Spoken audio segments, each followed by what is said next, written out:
at Fox team coverage tonight. Alexandria Hoff with more on how lawmakers are reacting, and we begin with Mark Meredith in Wilmington, Delaware, where President Biden is spending the weekend. Mark.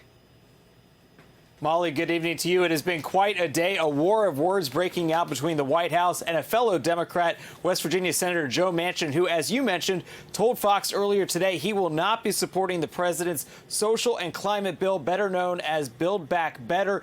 Manchin telling Fox he believes this measure is not only too expensive, but simply goes too far. I've always said this, Brett, if I can't go home and explain it to the people of West Virginia, I can't vote for it. And I cannot vote to continue with this piece of legislation. I just can't.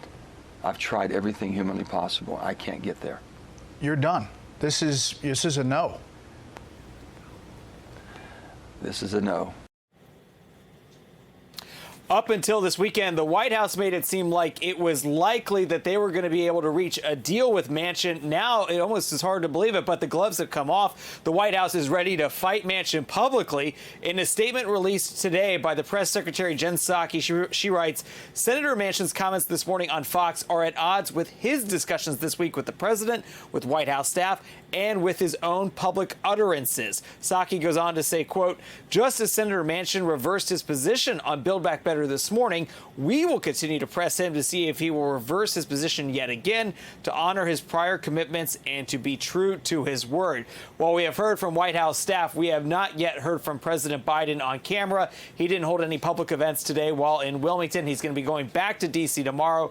I would imagine plenty of reporters will be shouting at him on the South Lawn, trying to get some sort of reaction. But the administration is also dealing with another crisis, and that is COVID, the pandemic impacting cities and states all across the country. We know that the president's going to be delivering an address on Tuesday. We don't know what time yet, talking about what the federal government can do to help many places that are struggling right now to keep up with what's going on. Molly? Mark Meredith, thank you very much. No shortage of things for the White House to focus on right now. Thank you. Yeah. On Capitol Hill now, Senator Manchin's announcement resulting in anger on the left and delight on the right. Alexandria Hoff with more from Washington on lawmaker reaction. Lawmaker reaction ranges from relief on the right to the left, where some still think that Manchin could be swayed, and on the far left, his decision is being taken as pure betrayal. We all knew that Senator Manchin couldn't be trusted. The excuses that he just made, I think, are a complete bull. Progressives say they predicted that the massive spending bill would fall apart once it was decoupled from the bipartisan infrastructure bill. Congresswoman Alexandria Ocasio-Cortez tweeted, maybe they'll believe us next time. Congresswoman Cori Bush said this. Having those coupled together was the only leverage we had. And what did the caucus do? We tossed it. While the dispute among Democrats continues, Republicans are expressing gratitude for Manchin knocking down legislation that the CBO determined would cost upwards of $4.5 trillion.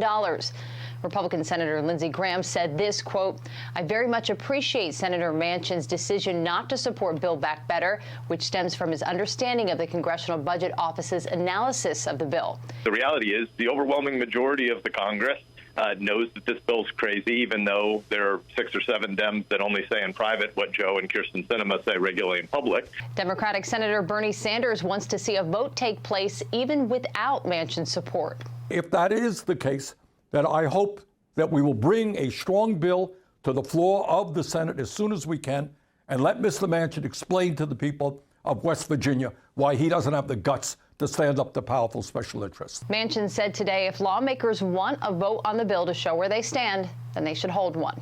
Hey, Sean Hannity here. Hey, click here to subscribe to Fox News YouTube page and catch our hottest interviews and most compelling analysis. You will not get it anywhere else.